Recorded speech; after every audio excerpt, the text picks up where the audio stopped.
Hello दोस्तों, स्वागत है आपका प्रतिमाज़ यूनिक डायरी में। दोस्तों, भगवान जगन्नाथ को एक बार भिक्षा भी मांगनी पड़ी थी। भिक्षा उनको किस कारण मांगनी पड़ी थी, उसकी बहुत ही प्रसिद्ध कथा इस प्रकार है। एक बार माता लक्ष्मी देवी अपने भक्ति श्रेया चांडाल के घर पर आशीर्वाद देने गई हुई थीं। वहाँ से निकलते हुए उन्हें भगवान जगन्नाथ और बलराम ने देख लिया। अब बलराम जी को यह बात बिल्कुल भी पसंद नहीं आई कि लक्ष्मी जी एक चांडाल के घर में जाकर आई हैं। इसलिए उन्होंने जगन्नाथ जी को यह आदेश दिया कि वो लक्ष्मी को श्री मंदिर से बाहर निकाल दें। अब भगवान जगन्नाथ जी फंस गए, क्योंकि बड़े भाई की आज्ञा मानना बहुत ज़रूरी था। इसलिए उन्होंने लक्ष्मी देवी का क्रोध अपने सिर ले लिया, जिसके फलस्वरूप लक्ष्मी देवी अपने ऐश्वर्य ऐश्वर्य और सेवकों के साथ मंदिर छोड़कर चली गईं। अब अगले दिन बलदेव जी प्रातःकालीन भोग की प्रतीक्षा कर रहे थे, लेकिन कोई भोग लेकर नहीं आया। तो उन्होंने जगन्नाथ जी से पूछा कि क्या बात है, आज कोई भोग लेकर क्यों नहीं आया? आज भोग लाने में इतना विलम्ब क्यों हो रहा है? तो जगन्नाथ जी ने अपने पेट पर हाथ रखते हुए कहा कि भैया, आज से कोई भोग नहीं लाएगा, क्योंकि लक्ष्मी देवी अपने सेवकों के साथ ये मंदिर छोड़कर चली गई हैं। जब बलराम जी ने यह सुना तो उन्होंने कहा कि चलो, अच्छी बात है, यदि लक्ष्मी देवी ने भूल की है तो प्रायश्चित तो करना ही पड़ेगा। कोई बात नहीं, अब हम अपना भोग स्वयं बनाएंगे। यह सोचकर जगन्नाथ जी और बलराम जी ने रसोई घर में प्रवेश किया। अब वहाँ देखा तो पूरा अन्न भंडार खाली पड़ा हुआ था, यहाँ तक कि कोई सब्जी भी नहीं है। अब इतनी देर में दोनों भाइयों को अत्यधिक भूख भी लग गई। उन्होंने सोचा कि चलो किसी के घर से भिक्षा ही मांग लेते हैं। यह सोचकर उन दोनों ने एक ब्राह्मण का वेश धारण किया और घर घर जाकर भिक्षा मांगने लगे, जिससे उन्हें कोई पहचान ना सके। उन्हें कोई भिक्षा नहीं दे रहा था, क्योंकि लक्ष्मी देवी के जाने के बाद उनका चेहरा बिल्कुल मलिन हो गया था। लक्ष्मी देवी के आदेश पर सूर्य देव ने अपनी किरणें और तेज कर दी, जिससे गर्मी और बढ़ गई, जिसके परिणाम स्वरूप भगवान जगन्नाथ और बलराम जी को तपती धूप में चलना पड़ रहा था। भूख और प्यास से वो दोनों परेशान हो गए थे कि अचानक सामने उन्होंने एक तालाब देखा। लेकिन जैसे ही वो दोनों वहाँ पहुँचे, वैसे ही तालाब का पानी सूख गया। हताश होकर वो एक हरे भरे पेड़ के पास पहुंचते हैं और सोचते हैं कि चलो, इस पेड़ के पत्ते खाकर ही अपनी भूख मिटा लेते हैं। जैसे ही उन्होंने पत्ते तोड़ने के लिए हाथ आगे बढ़ाया, वैसे ही पत्ता भी सूख गया और सारे पत्ते सूखकर नीचे ज़मीन पर गिर गए। इसी तरह से शाम हो गई और पूरे दिन इन दोनों को ना तो कुछ खाने के लिए मिला और ना ही पीने के लिए मिला। थक हार कर ये दोनों एक मंदिर के पास पहुंचते हैं, जहाँ पर अभी ही प्रसाद वितरण हो रहा था। उन्होंने विनती की कि उन्हें कुछ खाने को दे दें, लेकिन लक्ष्मी जी का क्रोध तो आप जानते ही हैं। फलस्वरूप उन लोगों ने भगवान जगन्नाथ और बलराम जी को कुछ भी खाने को नहीं दिया। ऐसे में एक वृद्ध महिला को उन दोनों पर दया आ गई। उस वृद्ध महिला ने उन दोनों को एक पात्र में मुरमुरे खाने को दिए। इस प्रसाद को देखकर वो दोनों प्रसन्न हो गए। जैसे ही प्रसाद लेने के लिए दोनों ने हाथ आगे फैलाया, उसी समय तेजी से हवा चली और सारा प्रसाद जमीन पर आ गिरा। अब आप ही सोचिए, उस समय भगवान जगन्नाथ और बलदेव जी की क्या स्थिति हुई होगी। ये वही जगत के जगन्नाथ और बलराम जी हैं, जिन्हें दिन में कई बार भोजन दिया जाता है। उनके हाथ कभी भी सूखने नहीं दिए जाते थे, जो कि एक ही समय में 56 भोग खाते थे। ऐसे में आज हमारे जगन्नाथ और बलदेव जी को एक सूखा पत्ता भी नहीं मिल रहा था। आप सोचिए उनकी क्या स्थिति रही होगी।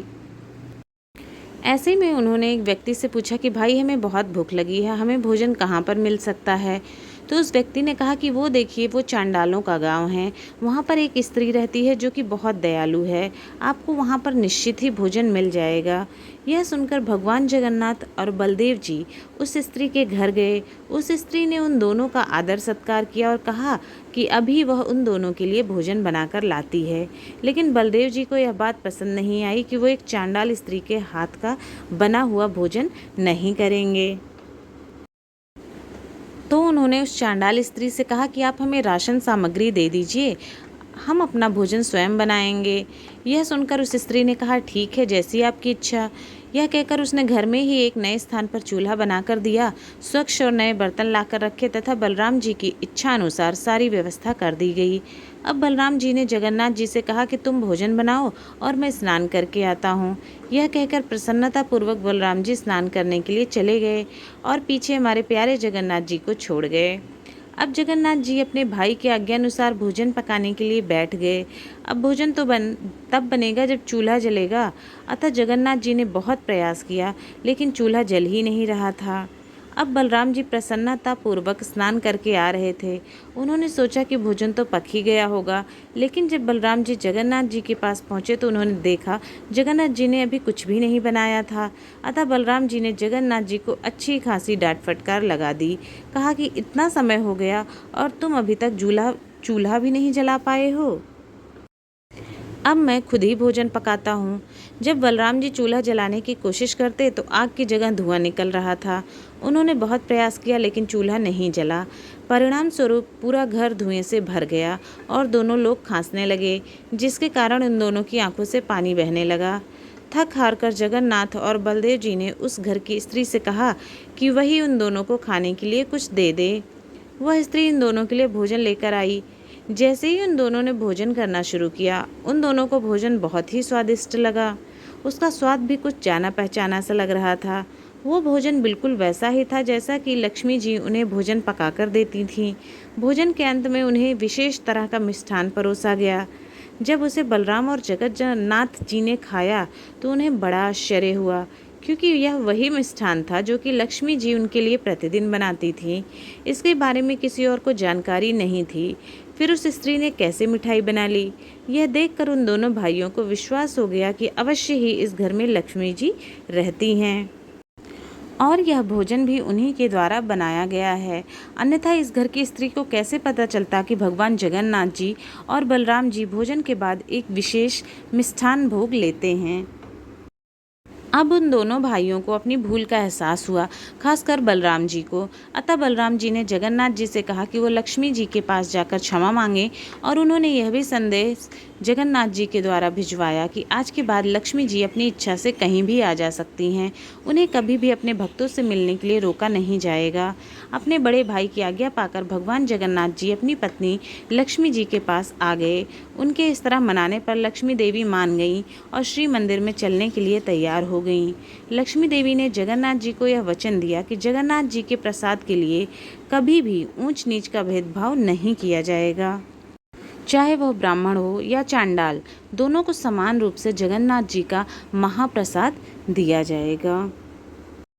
तो दोस्तों, ये है जब भगवान बलराम और जगन्नाथ जी को माता लक्ष्मी क्रोधित हो जाने के कारण भिक्षा मांगनी पड़ी थी। कैसी लगी आपको यह कथा? कमेंट में जय जगन्नाथ जी लिखकर ज़रूर बताइएगा। अगर वीडियो पसंद आया हो तो चैनल को लाइक, शेयर और सब्सक्राइब ज़रूर करें।